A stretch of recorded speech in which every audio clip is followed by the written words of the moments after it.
Estudiantes del doctorado en Derecho de la Universidad José Vasconcelos.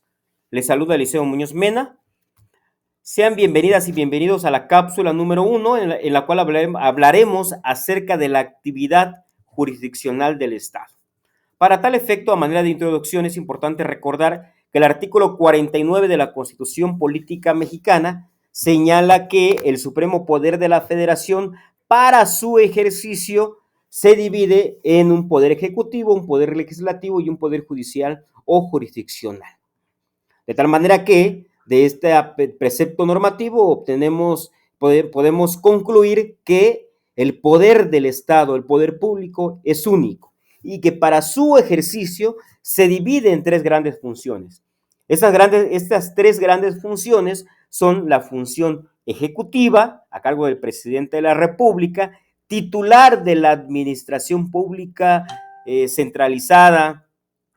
desconcentrada, y dentro de la cual también podemos incluir a la administración pública descentralizada, que tiene otra naturaleza jurídica distinta. Pero bien, esta función ejecutiva que descansa en el poder ejecutivo, ya sea el presidente de la República, los gobernadores del estado, los presidentes municipales, los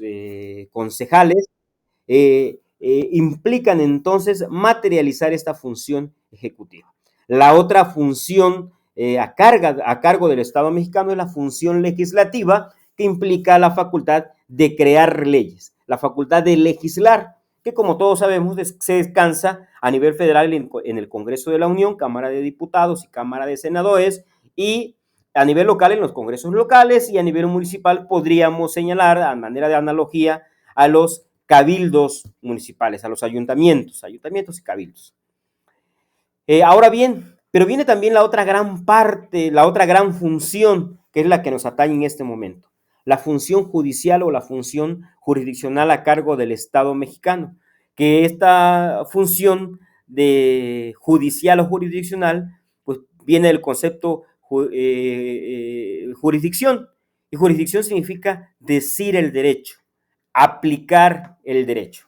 Y esto a su vez tiene un precedente fundamental, es decir, en el marco de esta convivencia social, en el marco de vivir en sociedad, pues regularmente se generan conflictos, se generan controversias, ya sea del orden civil, familiar, mercantil, penal, laboral, etcétera. Y precisamente sustentado en ese derecho de acceso a la justicia que todas y todos tenemos, es que ocurrimos ante los tribunales presentando una demanda, una querella, una denuncia, una queja, según corresponda.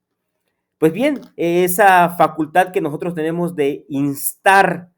a estas autoridades judiciales o jurisdiccionales, algunas son formal y materialmente, incluso algunas son formalmente administrativas, pero materialmente jurisdiccionales, y otras son formalmente jurisdiccionales y materialmente jurisdiccionales, como las que pertenecen al Poder Judicial, ya sea de la Federación o de las entidades federativas. Pues bien, cuando las personas ocurren en ejercicio de este derecho de acceso a la justicia ante un órgano jurisdiccional, ante un juez civil, familiar, penal, pues prácticamente inicia un proceso jurisdiccional. Y prácticamente es aquí donde inicia esta facultad judicial o jurisdiccional de decir el derecho por parte de los entes del Estado, y que el cuyo resultado, a manera de preámbulo, nada más en esta cápsula mencionamos,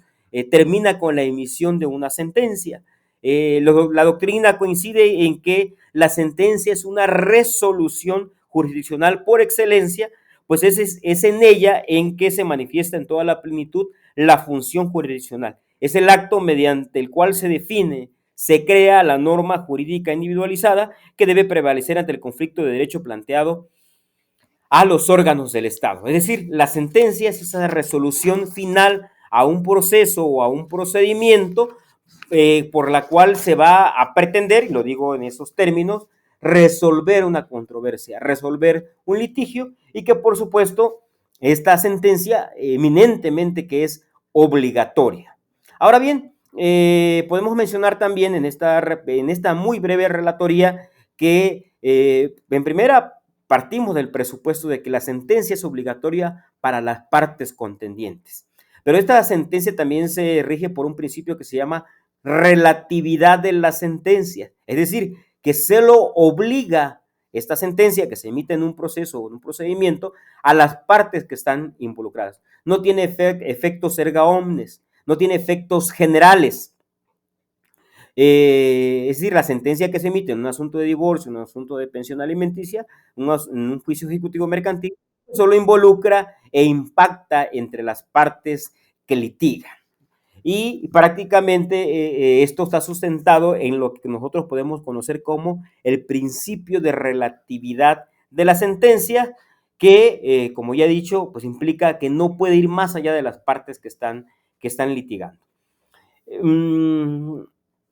Para ir cerrando esta breve cápsula introductoria, pues también es importante mencionar que en la actualidad, si hacemos un análisis un poquito más exhaustivo y si nos vamos, por ejemplo, a los casos de juicio de amparo, existen ya en la actualidad algunas consideraciones relacionadas con que hay casos en los que este principio de relatividad de las sentencias, o también conocido como fórmula Otero, pues ya no rige a cabalidad en nuestro sistema jurídico, puesto que pueden existir sentencias que sí tengan efectos generales en algunos supuestos de juicio de amparo y que puedan terminar incluso en una declaratoria general de inconstitucionalidad. Esto por mencionar alguna regla de excepción. También es importante comentar que, pues, en el marco de esta función judicial o jurisdiccional del Estado, que no solo implica un juicio entre partes, sino también existe lo que se conoce como jurisdicción constitucional. Digamos que podríamos hablar de una jurisdicción en el ámbito del derecho privado, en el ámbito de una parte actora, de una parte demandada, de una persona que sufrió un delito, en el marco de un proceso administrativo, de un procedimiento administrativo.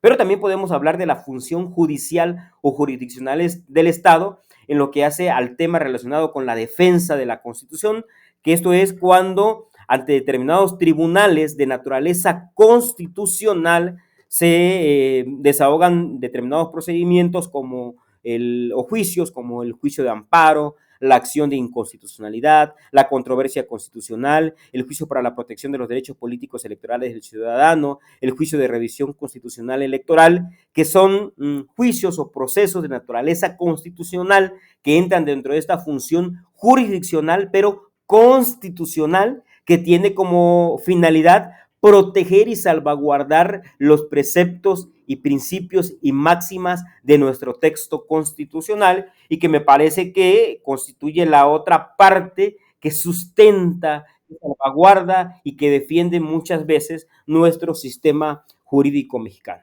De ahí que a grosso modo podemos mencionar que esta función jurisdiccional del Estado, que se alimenta, ya sabemos, de la función legislativa, puesto que la función jurisdiccional, a través de la función jurisdiccional, se aplican a casos concretos lo que establece la ley, pues prácticamente constituye, me parece, ese eje, ese, ese fiel de la balanza que permite o que sostiene un sistema jurídico determinado. A grosso modo mencionamos esto en cuanto a la función judicial o jurisdiccional. No obstante, a través de la lectura y de los diversos intercambios que tengamos en nuestras sesiones, seguramente podemos abordar más de este tan importante tema. Nos vemos en la próxima.